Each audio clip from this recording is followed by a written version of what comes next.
Hello mga mami, today ang gagawin ko ay parang minimalist lang actually ito kasi customized cake yan siya na christening pero konti lang yung design niya, kumbaga hindi ganun siya hirap gawin. So 8x4 yung size niyan. Yung ginagawa kong cake, kung ano yung height niya, yun din yung layer ng cake sa loob kadalasan nilalagay ko. So 4 na layer din yan siya. Simple lang tong christening na to, kulay white lang siya. Nagawa ko na yung yung inspo nito, parang 2 tier nga lang. Etong pinagawa ng client na to is 1 tier lang. Tapos kulay white and parang baby blue. Basta blue, light blue lang siya. Tapos so ayan na nga, nilalagyan ko na siya ng frosting. Medyo malayo-layo ng konti yung delivery nito. Kapag ganyan na malayo yung delivery niya, nagbabawas yan ako ng liquid sa mga frosting ko para mas stable siya kahit paano sa biyahe. Mas kaya niyang i-hold yung tagtag ng biyahe. Kapag kasi medyo malabnaw or medyo mas fluffy or soft yung kanyang whip sa paste type ng whipping cream or siya, mas mabilis matagtag, malaglag ba. Pero kapag ganyan na medyo mas firm, kumbaga yung pagkaka-whip niya, mas stable siya sa biyahe kahit paano.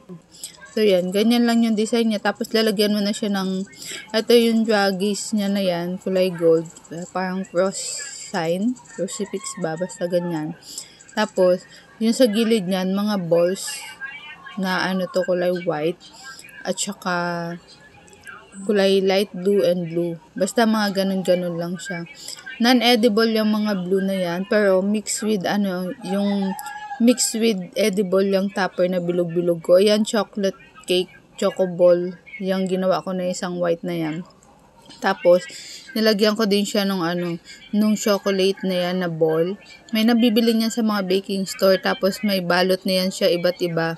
May pink, may blue, so buti na lang meron pa akong kulay blue nung ganyan na nag-cancel last time na client. So, at least magagamit ko siya kahit paano.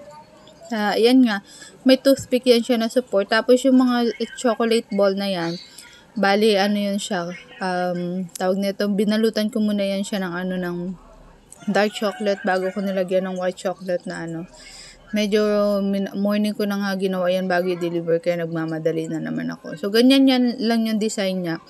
Akalain mo yun, nahirapan pa ako maglagay kung saan ko isusuksok. Yung mga balls nga pala niyan. Bago ko yan siya isuksok, nilinis ko muna yan siya ng maigi. Tapos, yung pinakapuno dyan ng wire niya, nilagyan ko yan siya ng cling wrap, binalutan ko siya para at least hindi siya ganun dumikit yung wire sa my cake.